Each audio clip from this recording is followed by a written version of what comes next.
নমস্কার।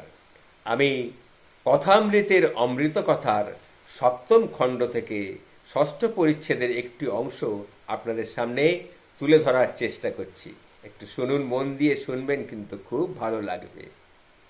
ঠাকুর শ্রী শ্রী রামকৃষ্ণ পরমহংসদেব একবার ভক্তদের বলেছিলেন যে তোমরা তো জানো নরেন্দ্র, রাখাল, ভবনাথ এরা সব হলো গিয়ে নিত্য সিদ্ধ ঈশ্বর কোটি। এদের শিক্ষা কেবল বাড়ার ভাগ্য, খালি বাড়ার ভাগ। দেখো না, নরেন কাউকেই কেয়ার করে না, কাউকেই গ্রাহ্য করে না। আমার সঙ্গে ক্যাপ্টেন গাড়িতে যাচ্ছিল, ক্যাপ্টেন ভালো জায়গায় বসতে বললে, তা সে কিন্তু শুনলে না। সে তখন আমার দিকে চেয়ে থাকলে পাছে আমি লোকের কাছে কিছু বলে বেড়াই, তাই সে চুপ করে থাকলো। সবসময় আমাকে লক্ষ্য রাখতো। নরেন্দ্র এত বিদ্বান, কিন্তু কোনো মায়ামোহ তার মধ্যে নেই, কোনো বন্ধন নেই। জানো তো, নরেন্দ্র মানে লরেন, ভবনাথ, রাখাল এদের আধার খুব ভালো গো, খুব ভালো। এরা একাধারে কত কাজ করতে পারে। লরেনকে দেখনি?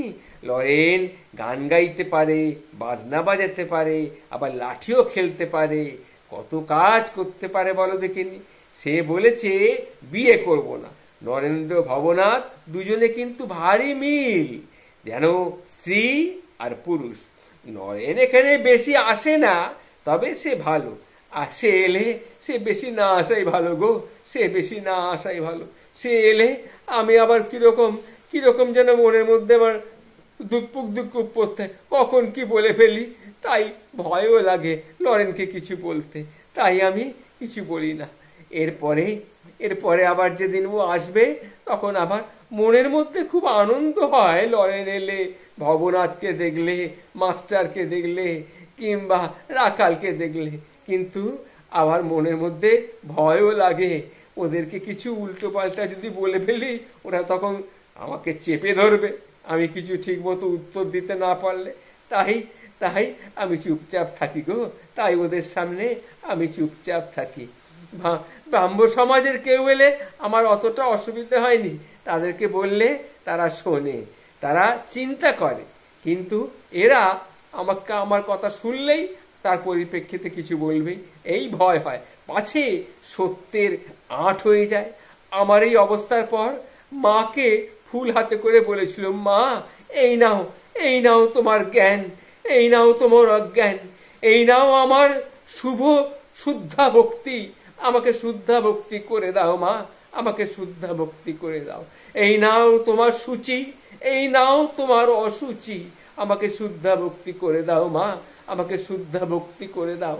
এই নাও আমার পাপ, এই নাও আমার পুণ্য, আমাকে শুদ্ধা ভক্তি করে দাও মা, আমাকে শুদ্ধা ভক্তি করে দাও। আমার সবকিছু তুমি নাও। এই নাও তোমার সত্য, এই নাও তোমার অসত্য।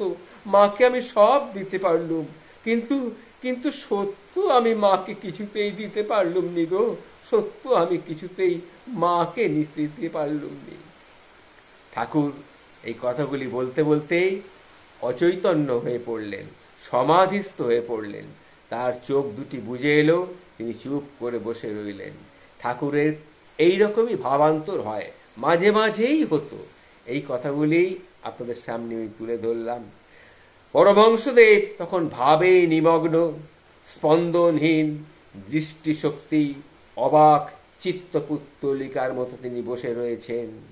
আত্মপক্ষী কোথায় আনন্দে বিচরণ করছেন, আর দেহটি শূন্য মন্দিরের মতো পড়ে রয়েছে।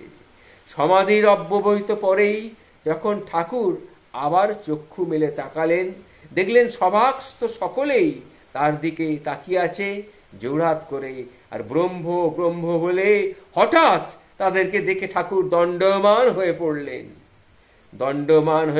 উপযুক্ত যারা ভক্তরা বসেছিল তারাও তখন উঠে দাঁড়ালো। তখন ঠাকুর একজনের কাছ থেকে খোল করতালটা নিয়ে বাজাতে শুরু করলেন। তখন তারাও সেই খোল করতাল নিয়ে বাজাতে শুরু করলো। ঠাকুর তখন কীর্তন করতে আরম্ভ করলেন। ঠাকুরের দেখা দেখি সবাই কীর্তন করতে আরম্ভ করলো। এইভাবে কীর্তনান্দে তারা একেবারে সম্ভোগ একেবারে মেতে গেলেন। তারা সম্ভোগ করতে লাগলেন, সংসার ভুলে গেলেন। ক্ষণকালের জন্য হলেও হরিরস মন্দিরা, হরিরস মদিরা তারা প্রাণ করতে লাগলেন। তারা বিষয়ানন্দ থেকে সম্পূর্ণভাবে বিস্মৃত হয়ে গেলেন। বিষয় রসের সুখ, বিষয় সুখের রস তাদের কাছে তখন তিক্ত বোধ হতে লাগলো। কীর্তনান্ত হলো, যখন কীর্তন শেষ হলো, সকলে আবার আসন গ্রহণ করলেন। ঠাকুর কি বলেন সেটা শোনার জন্যে ঠাকুরকে ঘিরে বসে রইলেন। ঠাকুর তক্তপোষের উপরে উপবিষ্ট হয়ে আবার ধ্যানমগ্ন হয়ে গেলেন। আর সবাই মেঝেতে, কিছু পেতে হোক, মেঝেতেই তারা বসে পড়লেন। ঠাকুরের দিকে তারা তাকিয়ে থাকলেন। শ্রী শ্রী ঠাকুরের কথা অমৃত সমান। আমি বলে ধন্য, আপনারা শুনে ধন্য।